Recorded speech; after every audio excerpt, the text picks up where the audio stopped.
सुख का उपाय सुनो। कौन कौन सुख का उपाय जानना चाहता? अजगर करे न चाकरी, पंछी करे न काम, और दास मलूका कही गए सबके दाता। ये सुख का उपाय है। बोलो सीताराम। जोर से बोलो, जोर से बोलो। तो भैया दुख के 3 कारण हैं और सुख का एक उपाय है, सॉल्यूशन है।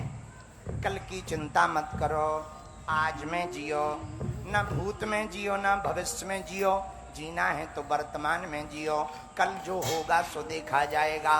इसलिए तो कबीरदास ने कहा, काल करे सो आज कर, आज करे सो अब, पल में परलय होएगा, बहुर करेगा कब। कल की चिंता मत करो, आज में जियो। और हम तो ये भी कहेंगे, आज में नहीं अभी में जियो। यदि तुम अभी में जियोगे, आज में जियोगे, मुस्कुराते रहोगे। कोई यदि टेंशन में बैठा हो तो समझ जाना भूतकाल में जी रहा। कोई यदि बार बार विचार में बैठा हो तो समझ जाना भविष्य काल में जी रहा। पर कोई यदि मुस्कुराता हुआ बैठा हो, समझ जाना वर्तमान में जी रहा है। सुखी होने का यही उपाय है, वर्तमान में जियो। बोलो सीताराम। जोर से बोलो। और सुखी होने का एक और उपाय हम बता दें। कौन कौन प्रयागराज वाला सुखी होने का दूसरा उपाय जानना चाहता? हमें एक भजन याद आ गया, कहो तो सुनाए। भगवान से लगन लगा लो, फिर जो होगा। पर दुखी क्यों है, इसका कारण आज हम समझा देते हैं। कौन कौन समझना चाहता कि हम दुखी क्यों हैं? दुखी होने का कारण कौन कौन जानना चाहता? हाथ उठाओ। अच्छा, पूरा प्रयागराज जानना चाहता? हाथ नीचे कर लो। सुनो, दुखी होने का पहला कारण सुनो। पहला कारण है मेरा मानना। क्या मानना? दुख क्या है? ये मेरा है और उसको कुछ हो जाए सोई दुखी हो जाते हो। भाई चोट तो रोज लगती, एक्सीडेंट रोज होते, लोग रोज मरते, पर रोज दुखी हम लोग नहीं होते। कब दुखी होते? जब कोई किसी अपने को चोट लगे, अपने का एक्सीडेंट हो, तब क्या होता है? दुख होता है। इससे सिद्ध होता है कि दुख हमको किसी के चोट लगने से नहीं होता, किसी अपने को चोट लगे इससे दुख होता। मतलब किसी को अपना मान लेने से दुख होता है। ये पहला कारण। दुख का दूसरा कारण सुनो। पूछो क्या? जोर से पूछो, और जोर से पूछो। दुख का दूसरा कारण है लालच बुरी बलाए। ये दूसरा कारण है। हमारे पास एक गाड़ी है, पड़ोसी पे 2 क्यों हैं? हमारे पास फॉर्च्यूनर है, पड़ोसी पे डिफेंडर क्यों है? हमारे पास मोटरसाइकिल नहीं है, उस पर मोटरसाइकिल क्यों है? अपनी तुलना दूसरों से करना, यही दुख का दूसरा कारण है। बोलो सीताराम। जोर से बोलो। अब दुख का तीसरा कारण सुनो। पूछो क्या? अरे जोर से पूछो। जरूर सुनो। दुख का तीसरा कारण है कल की फिक्र करना।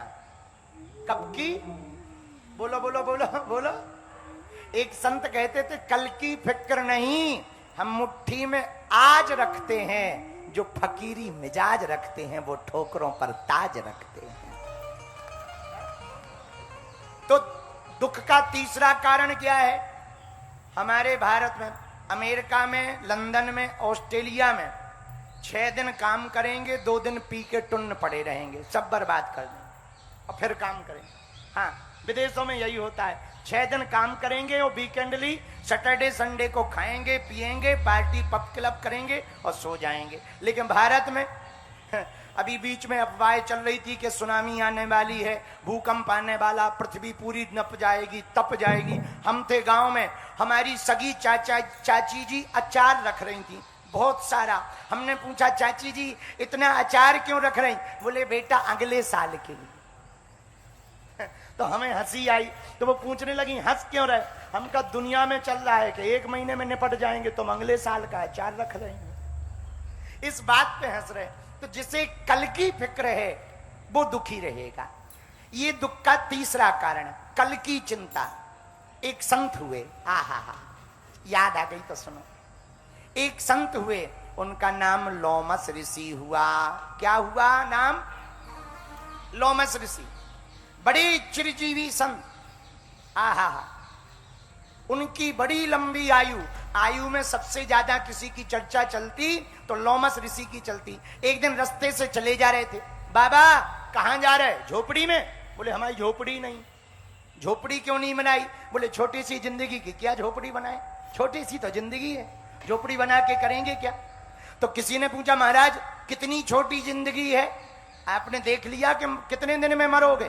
बोले हमने देख लिया। कितने दिन में? बोले जितने हमारे शरीर में रोम है, ये सब रोम जिस दिन गिर जाएंगे उसी दिन हम मर जाएंगे। अच्छा महाराज तो ये रोम कितने दिन में गिरते हैं?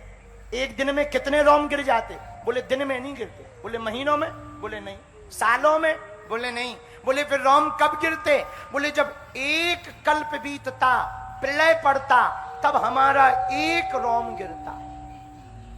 बोले जय हो महाराज। एक रोम एक प्रलय पड़ने पर जब गिरता तो विचार करो, इतने रोम हैं, इतने प्रलय पड़ेंगे तब वो मरेंगे। वो बताओ, वो भी कह रहे इतनी सी छोटी सी जिंदगी में झोपड़ी बनाकर क्या करें? ये त्याग यदि तुम्हारे अंदर आ जाएगा तो दुखी नहीं रहोगे।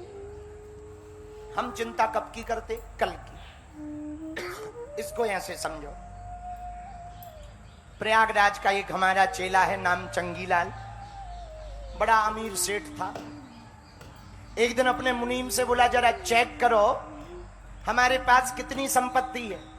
मुनीम ने चेक करके कहा महाराज 9 पीढ़ियां कोई काम ना करे बैठकर खाएंगी इतनी संपत्ति है। सेठ जी बोले वाह। लेकिन 10-15 दिन बाद सेठ जी कमजोर पड़ने लगे, बीमार पड़ गए। कमजोरी आ गई, बीमार पड़ गए। मुनीम ने वैद्य को दिखाया, डॉक्टर को दिखाया। डॉक्टर बोला कोई बीमारी नहीं, चिंता है, टेंशन टेंशन। अच्छा टेंशन किसी को मेंशन हो जाए तो अटेंशन खत्म हो जाती है। टेंशन किसी के जीवन में मेंशन हो जाए तो अटेंशन खत्म हो जाती है। तो टेंशन में बोले क्या बीमारी है? बोले टेंशन, चिंता है, और कोई बीमारी नहीं। तो वैद्य ने इतना कहा तो मुनीम ने पूछा महाराज सेठ जी एक बात बताओ, आपको टेंशन किस बात की है? बोले और तो कोई टेंशन नहीं है, एक टेंशन है। बोले क्या? बोले 9 पीढ़ियां तो